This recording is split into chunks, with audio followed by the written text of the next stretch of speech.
In the late 1990s, my family moved to a small country in the heart of Africa called Uganda. And purely by chance, our house there was located directly under a mast that was delivering a pretty good connection to this new global phenomenon called the World Wide Web.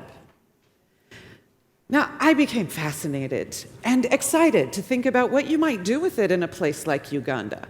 I'd been working in international development aid for a while, and really thanks to that mast, got to be an early pioneer in exploring how the internet might be used to support local development in Africa. After a few years of experimenting and lesson learning, we started an organization, or a WE Center, in the outskirts of Kampala. Now, webbed empowerment was what we called our internet strategy, but we meant many other things as well. The basic idea was to shower a whole group of very poor families with international support and goodwill through the internet, not only to help them uplift themselves, but to encourage them to become change makers who could spread that goodwill even further. At Life in Africa, we'd done some earlier work around the very terrible rebel war, which was happening in the north of the country. And so members who joined us were also joining a group effort to make a difference in the lives of families and children that the war had affected. At that first WE Center, we had about 200 members, women and men from many different Ugandan tribes and language groups, all facing very serious struggles in their lives. About a third of our members had actually been displaced by the war. They were living in an informal camp called the Acholi Quarter, up on a hill next to a stone quarry. And most had been stuck there, traumatized and depressed for the better part of the last 10 years or more, hammering rocks all day just to barely keep themselves fed. If they got enough hours in, one person could earn about 60 US cents a day. Now, for many of these members in particular, joining the WE Center just changed everything. Take, for example, Josephine. She was 12 when she and her classmates at school saw the smoke from their family huts being burned in the distance. And then the rebels came to the school. Many of the children were abducted, taken away to become soldiers.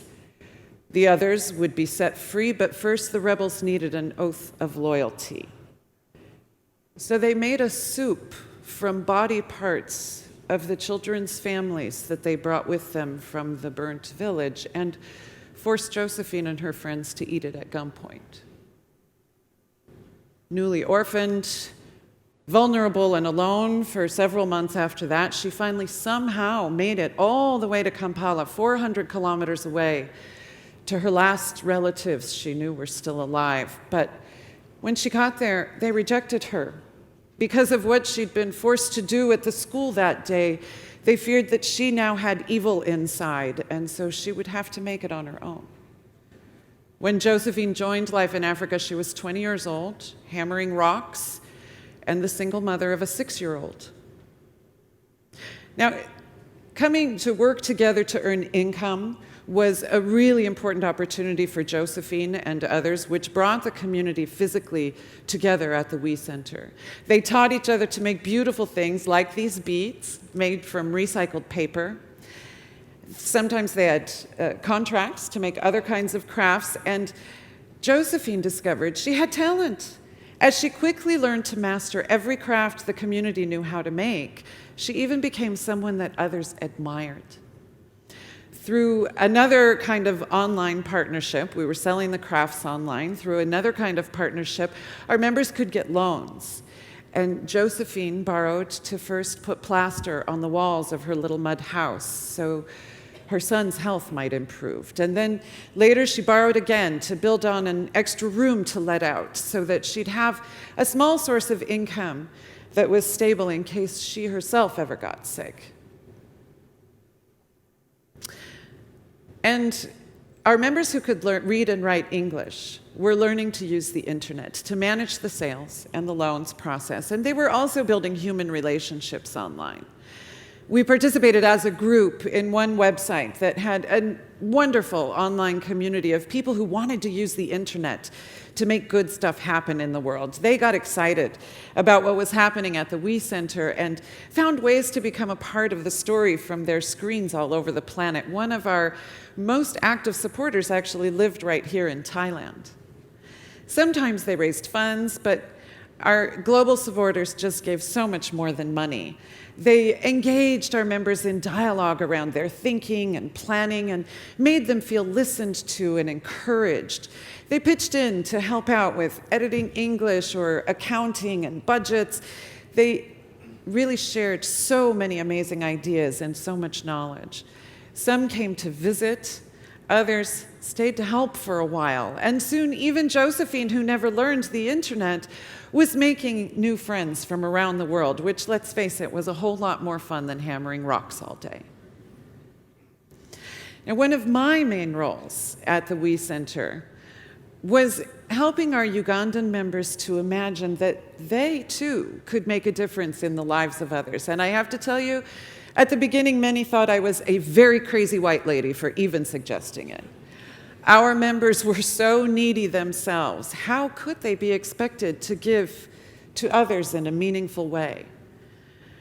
But as these horror stories from the war really started to surface among the members and they started thinking beyond their own neediness, a really beautiful and important shift in mindset caught on.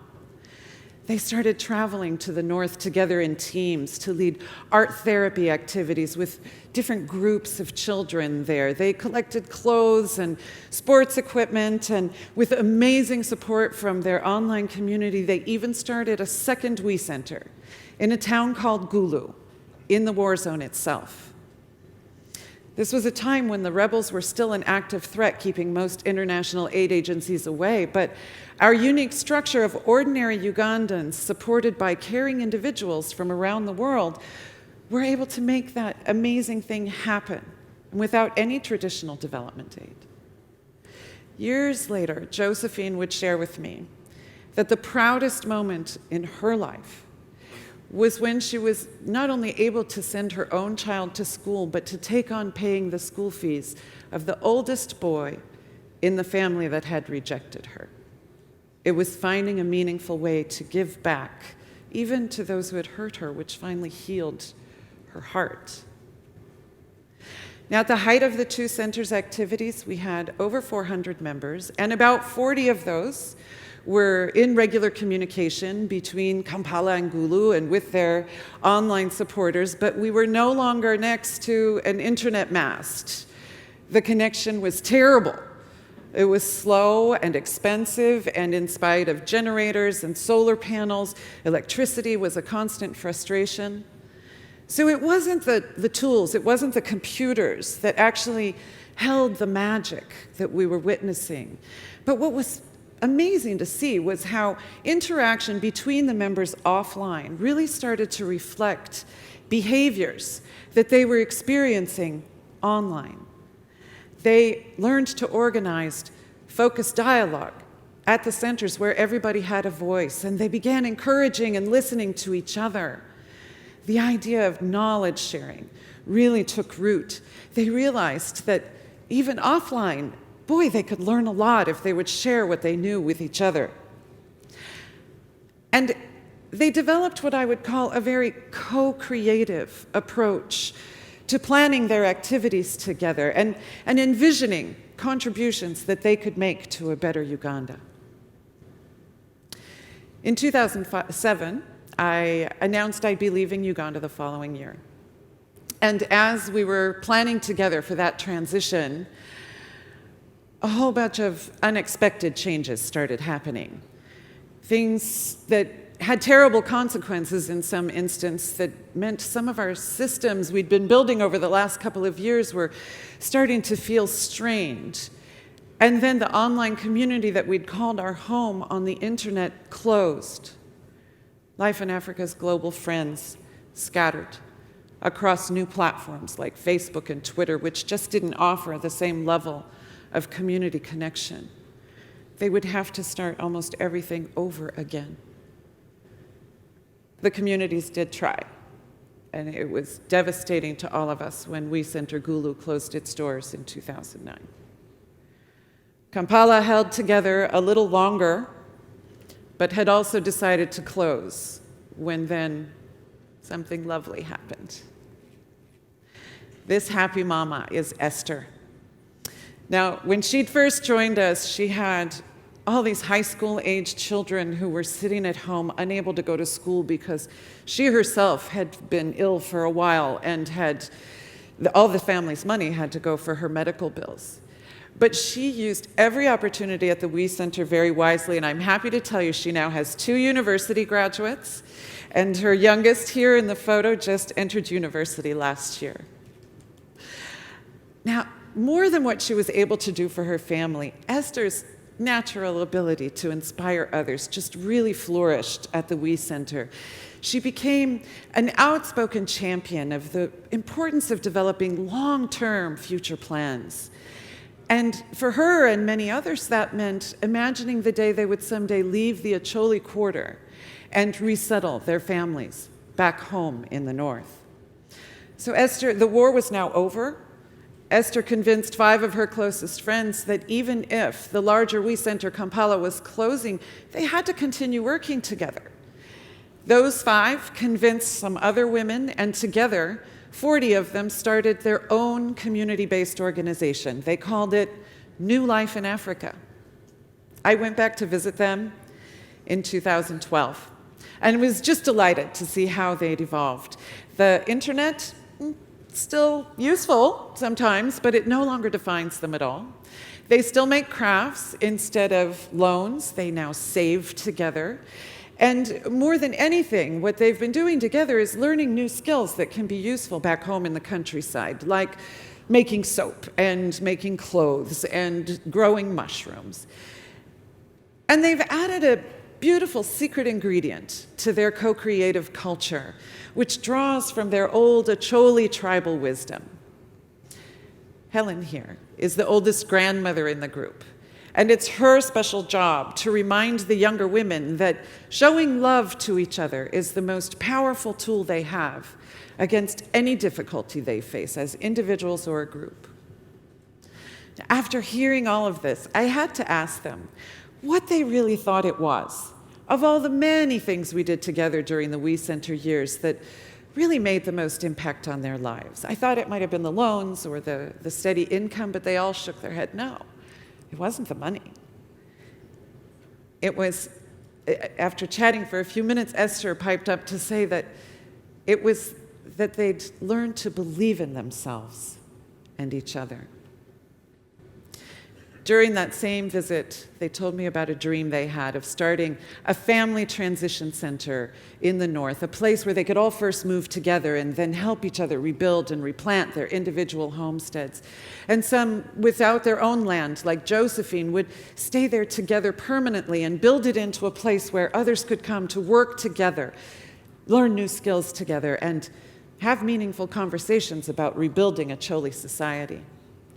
Earlier this year, they raised some funds online, and I'm told they've just purchased a 3-acre piece of land in the north. I could not be prouder of them, and am so excited to someday visit the post-war community that they co-create. They don't have a lot of money, they won't be connected to the internet, and there will be a lot of struggle ahead to rebuild life in the war-torn countryside. But they figured some things out there in the heart of Africa that more of us should take to heart. We live in a world where sometimes terrible things happen to our communities: war, catastrophe, systems collapse. And they can leave us feeling just gutted and completely, utterly hopeless. If that ever happens where you live, here's what you gotta remember. It's not money or technology which will give us the inner strength to heal. But if we can learn to believe in ourselves, love each other, help each other learn and plan and give back what we can, then we can recover with enough courage to move on toward co-creating the future we want. Thank you very much.